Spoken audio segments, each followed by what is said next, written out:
নাও এখন আমি তোমাদের MCQ question answer for SSC librarian post in West Bengal government schools আমি তোমাদের কিছু স্যাম্পল প্রবাবল কোশ্চেন অ্যান্সার তোমাদের সামনে তুলে ধরছি। প্রথমে আমি বলবো what are special libraries. Special library বলতে আমরা কি বুঝি?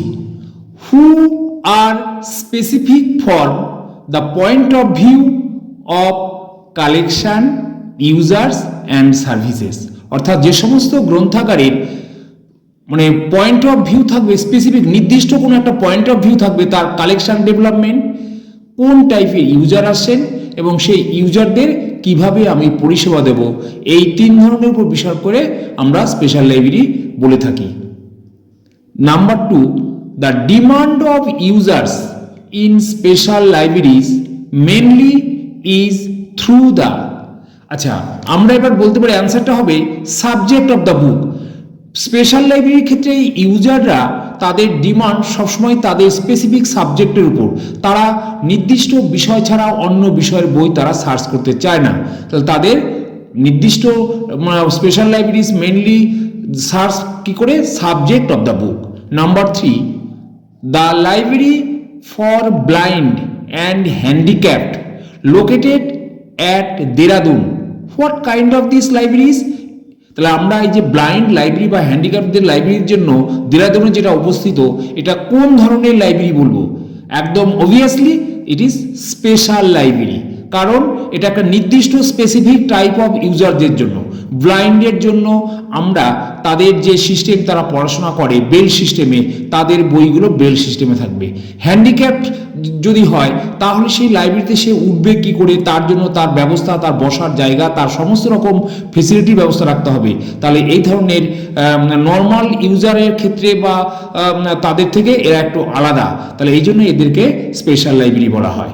Number 3, what are called their libraries in which services are fully automated and all resources are in digitized form। তাহলে কি বলো?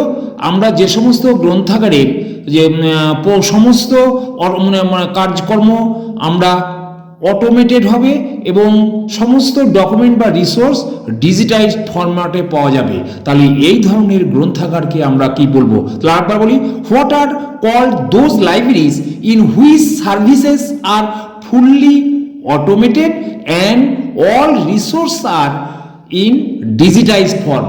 তাহলে এই ধরনের গ্রন্থাগারকে আমরা ডিজিটাল লাইব্রেরিজ বলবো, digital libraries. Number 5, question number 5, what is made the establishment of digital libraries? What is made the establishment of digital libraries possible? তাহলে এবার আমরা বলবো, উত্তর হবে continuous developments in information technology.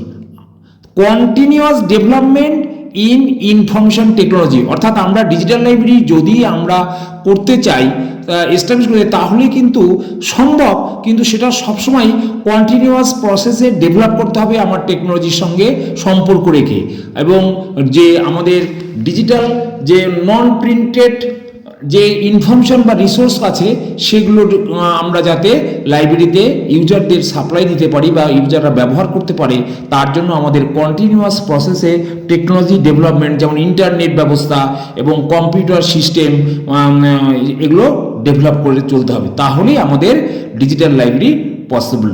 Thank you student.